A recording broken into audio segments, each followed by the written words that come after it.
अस्सलाम वालेकुम व्यूअर्स, मैं हूं आपका होस्ट अब्दुर्रहमान और आज डिस्कस करेंगे पाकिस्तान के गैस ट्रांसमिशन सिस्टम को जो तबाही के दहाने पर खड़ा है और किसी भी वक्त फटकर पूरे मुल्क को अंधेरे में गुम कर सकता है। फिलहाल इस सिस्टम के अंदर 5 बिलियन क्यूबिक फीट का गैस का प्रेशर है। हालांकि इस सिस्टम की कैपेसिटी 4.6 बिलियन क्यूबिक फीट है। जरूरत से ज्यादा गैस सिस्टम में होने की वजह से 13,500 किलोमीटर का तवील तरीन गैस ट्रांसमिशन सिस्टम कहीं से भी फटकर हमारे घरों में चूल्हे बंद कर सकता है और इंडस्ट्री को भी मुकम्मल तौर पर जैम कर सकता है। इसकी वजह क्या है? इसकी वजह यह है कि हमारे हुक्मरानों ने जो कतर से गैस लेने के मुआहदे किए, उसके अंदर उन्होंने हमें हर महीने एक खास मिकदार में गैस देनी ही देनी है। तो हमारे पास अपनी लोकल प्रोडक्शन भी है। दोनों को मिक्स करके हम ट्रांसमिशन सिस्टम के जरिए पूरे पाकिस्तान में पहुंचाते हैं। तो हो क्या रहा है, दुनिया भर में गैस की प्राइसेस कम है, तो उस वजह से कतर भी और दूसरा पाकिस्तान का जो एक मुआहदे वाला एक इदारा है ENI, जो एक इटालियन बेसिकली कंपनी है, वो पाकिस्तान को हर महीने 9 से 10 कार्गो गैस के LNG शिप्स के भेज रही है। कतर और ENI से तो हमने गैस लेनी ही लेनी है।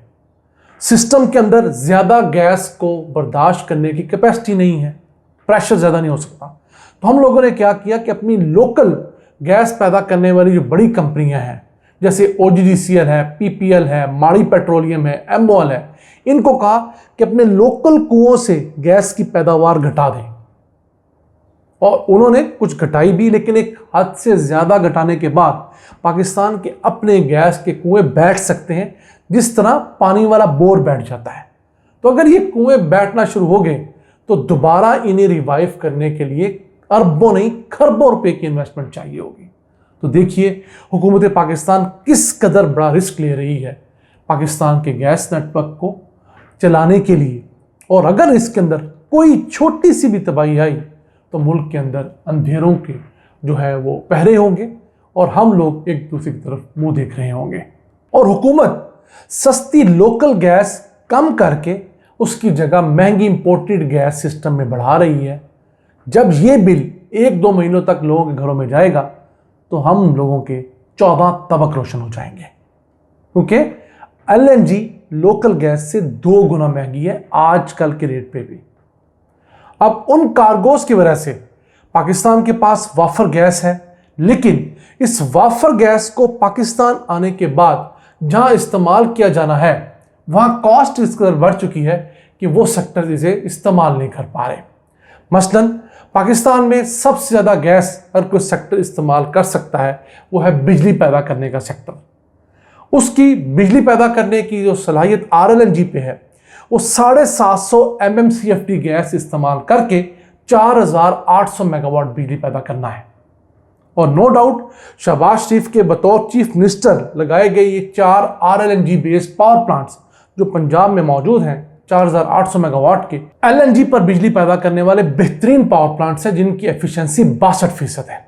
लेकिन ये जो RLNG हमें आके जब रुपयों में कन्वर्ट करके मिलती है और फिर हम इससे बिजली पैदा करके जब लोगों को देते हैं, रास्ते में लाइन लॉसेज आते हैं, डिस्ट्रीब्यूशन लॉसेज आते हैं, तो उस बिजली के 1 यूनिट की कॉस्ट जो है वो पाकिस्तान के दीगर तमाम सोर्सेज से पैदा की जाने वाली बिजली से ज़्यादा है।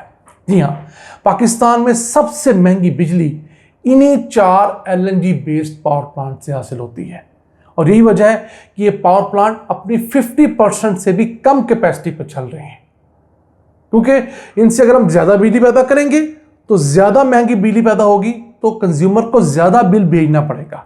इसलिए हम इनसे कम बिजली पैदा करते हैं ताकि कंज्यूमर्स का बिल भी कम हो। हाँ, वो वैसे गर्मी से तड़प तड़प के मर जाए अलग बात है, ज़्यादा बिजली का बिल आने के बाद हार्ट अटैक से ना मरे, क्योंकि उसका मुद्दा हुकूमत पर डायरेक्टली जाता है।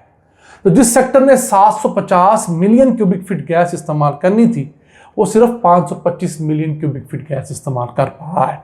LNG से बिजली बनाने वाले कारखाने। उसके बाद पाकिस्तान के अंदर जो फैक्ट्रियाँ थीं और स्पेशली पंजाब के अंदर, उनकी तादाद सैकड़ों में ऐसी है जो बंद हो गई हैं।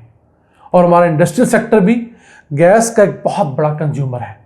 इस वजह से भी हमें प्रॉब्लम्स आ रही हैं। उसके बाद खाद बनाने वाले कारखाने जो हैं वो बड़े गैस के कंज्यूमर्स हैं, उनकी बड़ी तादाद जो है वो लो BTU गैस इस्तेमाल करती है। अब पाकिस्तान के अंदर आजकल भी जब पीक गर्मियां चल रही हैं और कुछ इलाकों में 52-53 सेंटीग्रेड तक भी टेम्परेचर गया है, उसके बाद हमारे पास 4200 मेगावाट बिजली का शॉर्टफॉल है। अब वो शॉर्टफॉल इसलिए है कि हम लोग महंगी गैस से बिजली बनाना अफोर्ड नहीं करते या इंपोर्टेड कोयले से बिजली बनाना अफोर्ड नहीं करते। ये दोनों वो सोर्सेज हैं जो शहबाज शरीफ और नवाज शरीफ ने अपने 2013 से 18 के टेन्योर में पाकिस्तान में भरपूर तरीके से लगाए थे। तकरीबन 3960 मेगावाट के कोयले के पावर प्लांट है और 4800 मेगावाट के LNG से बिजली बनाने के पावर प्लांट है। अगर हम इन दो इंपोर्टेड सोर्स पर लगने वाले पावर प्लांट्स की कैपेसिटी को ऐड करें तो ये 8700 मेगावाट बिजली की कैपेसिटी रखते हैं, लेकिन बमुश्किल 4000 मेगावाट बिजली भी पैदा नहीं कर रहे, सिर्फ महंगे फ्यूल की वजह से। और ये महंगा फ्यूल अब पाकिस्तान भर को काट रहा है। एक, इसकी वजह से महंगी बिजली पैदा होती है, दूसरा उस महंगी बिजली की वजह से चोरी बढ़ती है, और तीसरा हुकूमत को फिर भी बिजली कुछ सब्सिडाइज करनी पड़ती है, इस वजह से हुकूमत का खसारा बढ़ता है। और वैसे भी हुकूमत पाकिस्तान ने महंगी बिजली पैदा करके सस्ती बिजली सारिफिन को दी, उसके बावजूद जो नुकसान बना वो है 2600 अरब रुपए, जिसे हम टेक्निकल जुबान में सर्कुलर डेट कहते हैं। वो ऐसा डेट होता है जो आहिस्ता आहिस्ता बढ़ता जाता है, वो कर्जा बढ़ता जा रहा है। तो इस सबब पाकिस्तान के अंदर बिजली का महकमा सबसे ज्यादा दर्द-ए-सर बना हुआ है। और चोरी किस जगह ज्यादा है, बदकिस्मती से दुखी दिल के साथ कहना पड़ता है, सूबा सिंध में। अभी जो हमारे वजीर तवानाई है, उन्होंने एक प्रेस कॉन्फ्रेंस की और बताया कि पूरे पाकिस्तान में जो पंजाब के अंदर ज़्यादा नुकसान वाले फीडर्स हैं वो 150 हैं, 150, जबकि सिंध में नुकसान वाले फीडर्स की तादाद 700 है। यानी पंजाब से तकरीबन 5 गुना ज़्यादा बिजली चोरी की शिकायत सिंध से आ रही है। और खैर पख्तूनख्वा इन दोनों सूबों से छोटा है, वहाँ नुकसान वाले फीडर्स की तादाद 350 है, यानी पंजाब से भी 2 गुना ज़्यादा। और बलूचिस्तान में नुकसान वाले फीडर्स की तादाद 80 है।